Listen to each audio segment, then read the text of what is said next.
I'm Cheryl Preheim with this 11 Alive special report as Joe Biden and Kamala Harris appear for the first time since he chose her as his VP candidate.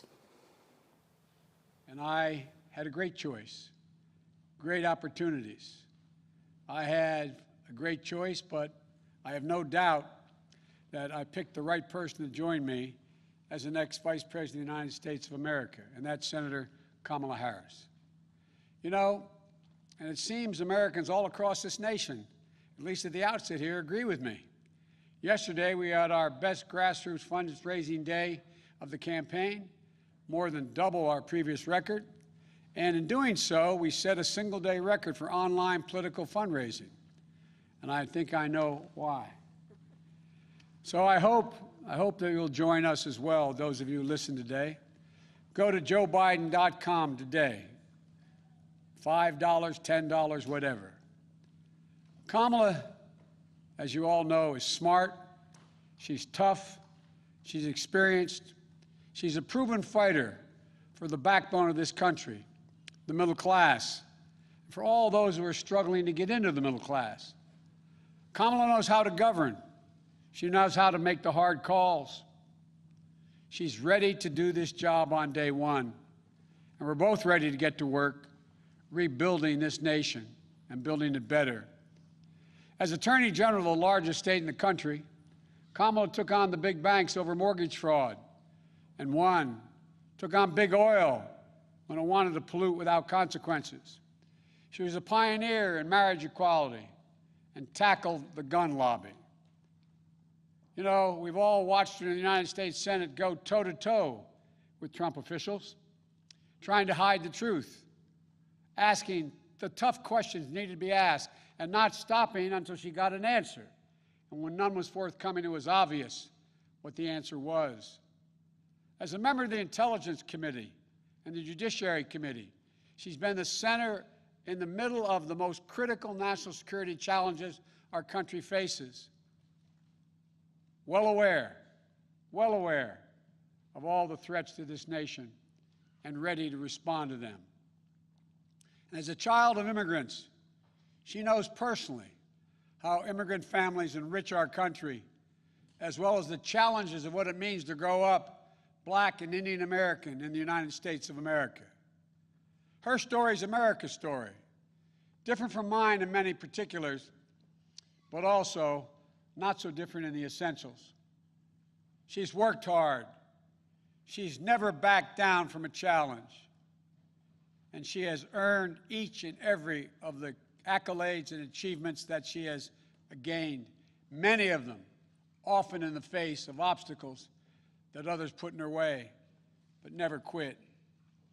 And this morning, all across the nation, little girls woke up, especially little Black and brown girls, who so often feel overlooked and undervalued in their communities.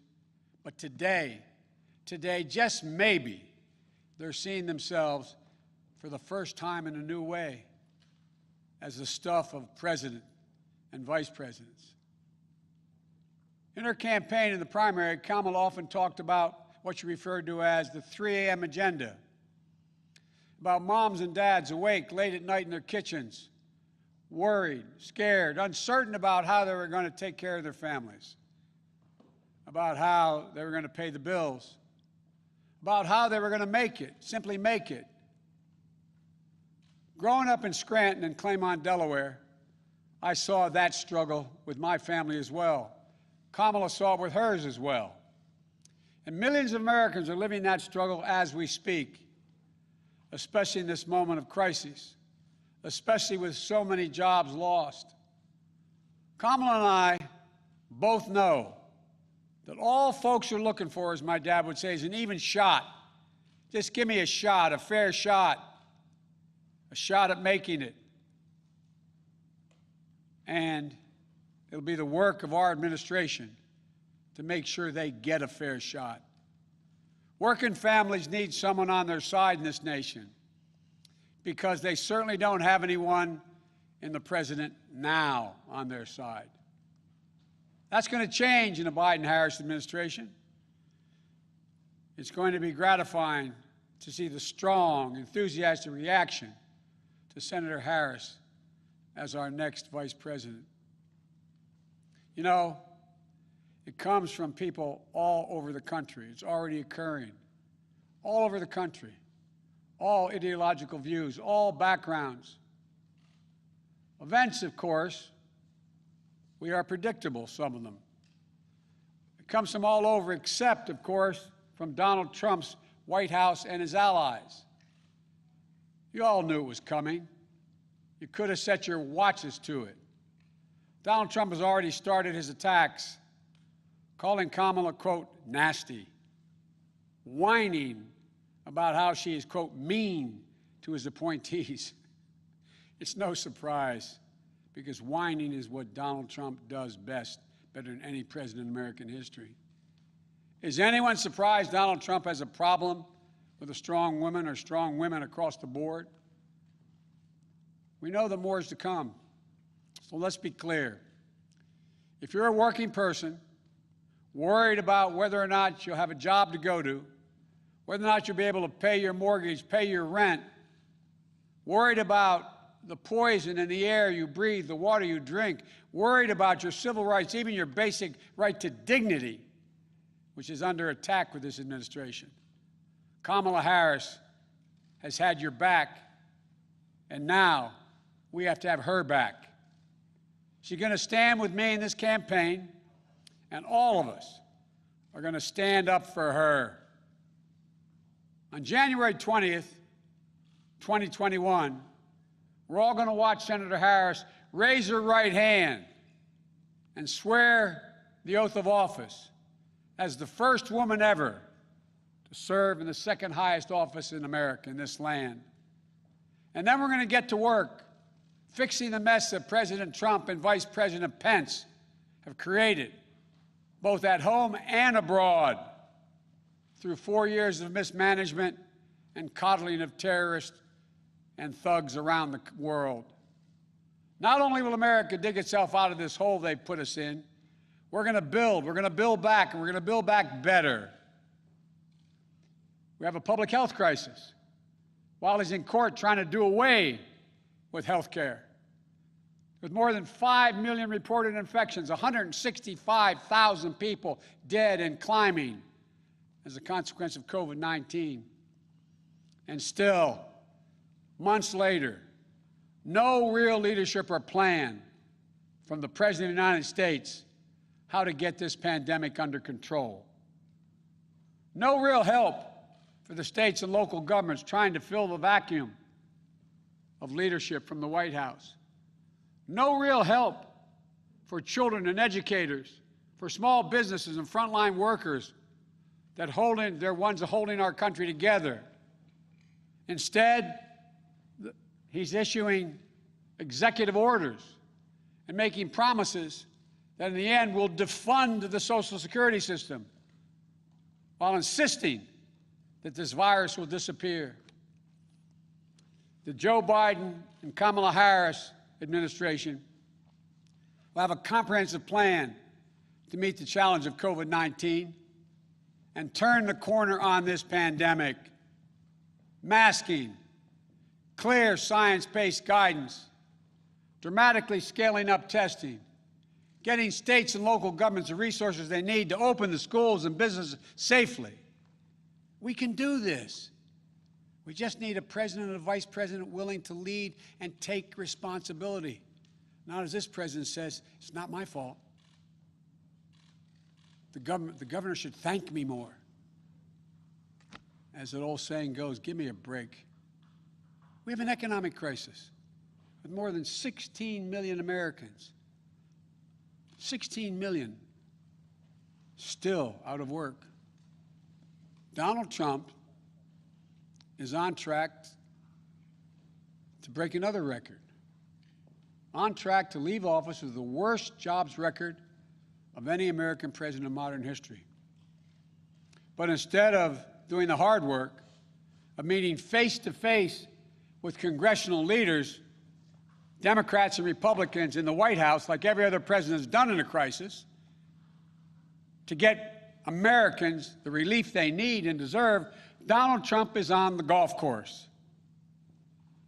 If I told you this 3 years ago, you'd look at me like I was being crazy. He hasn't even met with the leadership. He doesn't have time, it appears. We have a climate crisis that Donald Trump refuses to even acknowledge. When he thinks about climate change, all we hear is the word hoax. The Biden-Harris administration is going to meet the climate crisis, protect the health of the American public. And along the way, we're going to deliver one word: jobs, good paying jobs. We have a racial justice crisis. Donald Trump seeks only to inflame it with his politics of racist rhetoric and appeals to division. You know, today is not only the day I'm proud to introduce Senator Kamala Harris as the vice presidential nominee of the Democratic Party, it's also the 3rd anniversary of that terrible day in Charlottesville. Remember what it felt like to see those neo-Nazis? Close your eyes. And those Klansmen, white supremacists, coming out of fields, carrying lighted torches, faces contorted, bulging, veins, pouring into the streets of historic American city, spewing the same anti-Semitic bile we heard in Hitler's Germany in the 30s. Remember how it felt to see a violent clash ensue between those celebrating hate and those standing against it? It was a wake-up call for all of us as a country. For me, it was a call to action. My father used to say, silence is complicity, not original to him, but he believed it. At that moment, I knew I couldn't stand by and let Donald Trump, a man who went on to say, when asked about what he thought, he said there were very fine people on both sides. Quote, very fine people on both sides. No president of the United States of America has ever said anything like that. See him continue to attack everything that makes America, America. I knew we were in the battle for the soul of the nation. That's when I decided to run. And I'm proud now to have Senator Harris at my side in that battle, because she shares with the same intensity I do. For she's someone who knows what's at stake. The question is, for all Americans to answer, who are we as a nation? What do we stand for?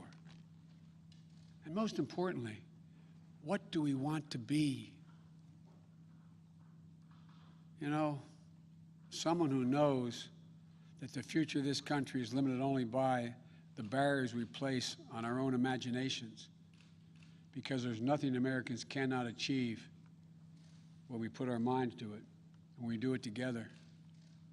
One of the reasons I chose Kamala is because we both believe that we can define America simply in one word: possibilities.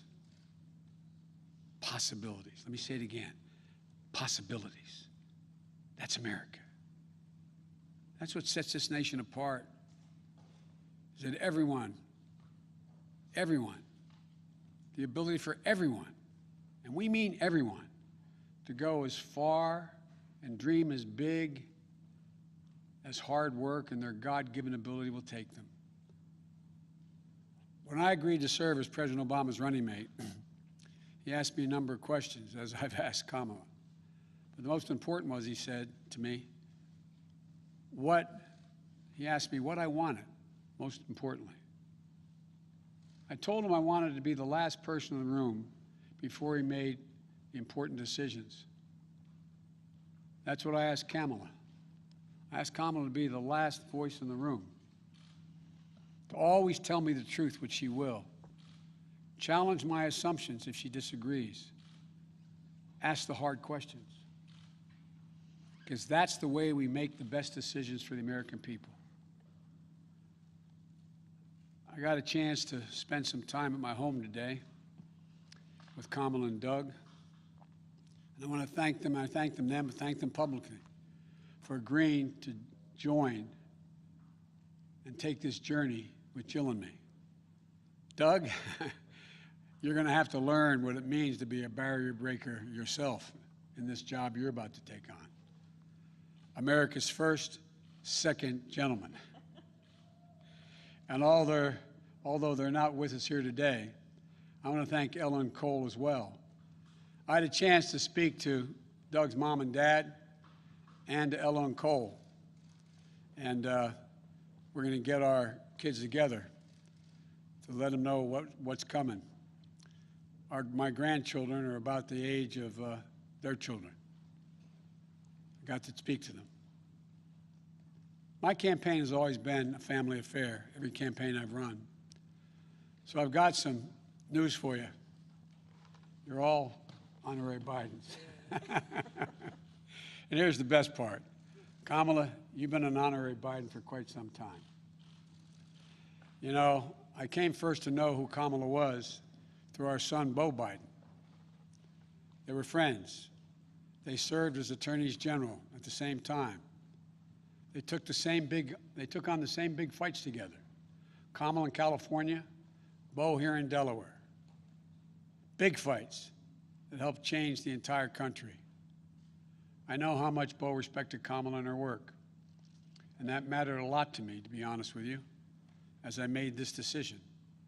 So now, we need to get to work, pulling this nation out of these crises we find ourselves in, getting our economy back on track, uniting this nation, and yes, winning the battle for the soul of America. My fellow Americans, now let me introduce to you, for the first time, your next Vice President of the United States, Kamala Harris. Kamala, the floor is yours.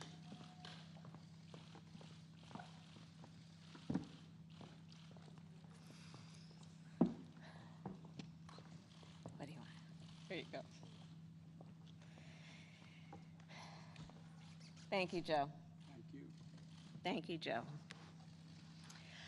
As I said, Joe, when you called me, I am incredibly honored by this responsibility, and I'm ready to get to work. I am ready to get to work. After the most competitive primary in history, the country received a resounding message that Joe was the person to lead us forward. And Joe, I'm so proud to stand with you. And I do so mindful of all the heroic and ambitious women before me, whose sacrifice, determination, and resilience makes my presence here today even possible. This is a moment of real consequence for America. Everything we care about, our economy, our health, our children, the kind of country we live in, it's all on the line. We're reeling from the worst public health crisis in a century. The president's mismanagement of the pandemic has plunged us into the worst economic crisis since the Great Depression. And we're experiencing a moral reckoning with racism and systemic injustice that has brought a new coalition of conscience to the streets of our country, demanding change. America is crying out for leadership. Yet we have a president who cares more about himself than the people who elected him. A president who is making every challenge we face even more difficult to solve. But here's the good news. We don't have to accept the failed government of Donald Trump and Mike Pence. In just 83 days, we have a chance to choose a better future for our country. So, Joe, Dr. Biden, thank you for the trust you've placed in me. Jill, I know you will be an incredible First Lady. And my husband, Doug, and I are so grateful to become a part of your extended family. And ever since I received Joe's call, I've been thinking, yes, about the first Biden that I really came to know, and that, of course, is Joe's beloved son, one of his beloved sons, Beau. In the midst of the Great Recession, Beau and I spoke on the phone practically every day, sometimes multiple times a day, working together to win back billions of dollars for homeowners from the big banks of the nation that were foreclosing on people's homes. And let me just tell you about Beau Biden.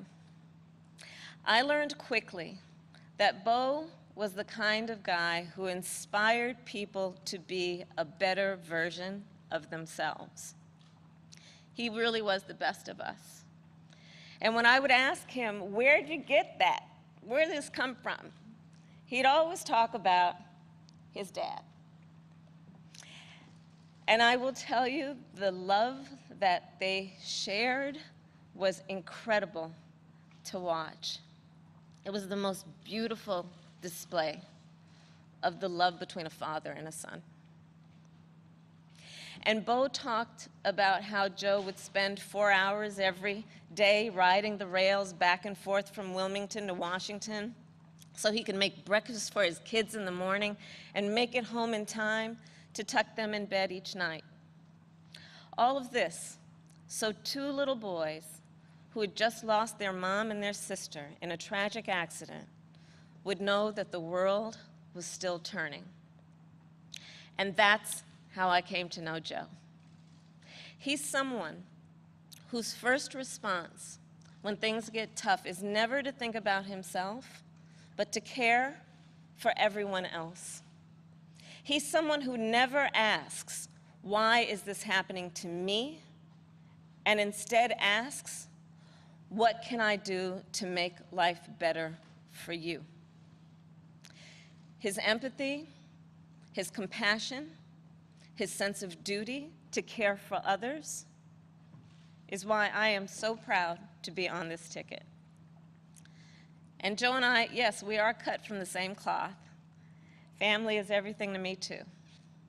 And I cannot wait for America to get to know my husband, Doug, and our amazing kids, Cole and Ella. Because whether I'm cheering in the bleachers at a swim meet, or setting up a college room dorm, or helping my goddaughter prepare for her school debate, or building Legos with my godson, or hugging my 2 baby nieces, or cooking dinner, Sunday dinner, my family means everything to me. And I've had a lot of titles over my career, and certainly vice president will be great, but Mamala will always be the one that means the most. And you know, my mother and father, they came from opposite sides of the world to arrive in America, one from India and the other from Jamaica, in search of a world-class education. But what brought them together was the civil rights movement of the 1960s. And that's how they met, as students in the streets of Oakland, marching and shouting for this thing called justice, in a struggle that continues today. And I was part of it. My parents would bring me to protests strapped tightly in my stroller. And my mother, Shamala, raised my sister Maya and me to believe that it was up to us and every generation of Americans to keep on marching. She'd tell us, don't sit around and complain about things, do something. So I did something. I devoted my life to making real the words carved in the United States Supreme Court, equal justice under law. And 30 years ago, I stood before a judge for the first time, breathed deep, and uttered the phrase that would truly guide my career and the rest of my career. Kamala Harris for the people. The people, that's who I represented as district attorney, fighting on behalf of victims who needed help. The people, that's who I fought for as California's attorney general when I took on transnational criminal organizations who traffic in guns and drugs and human beings. And it's the people who I have fought for as a United States Senator where I've worked every day to hold Trump officials accountable to the American people. And the people are who Joe and I will fight for every day in the White House. And let me tell you, as somebody who has presented my fair share of arguments in court, the case against Donald Trump and Mike Pence is open and shut. Just look where they've gotten us. More than 16 million out of work. Millions of kids who cannot go back to school. A crisis of poverty, of homelessness, afflicting Black, brown, and indigenous people the most. A crisis of hunger, afflicting 1 in 5 mothers who have children that are hungry. And tragically, more than 165,000 lives that have been cut short. Many with loved ones who never got the chance to say goodbye. It didn't have to be this way. 6 years ago, in fact, we had a different health crisis. It was called Ebola. And we all remember that pandemic. But you know what happened then?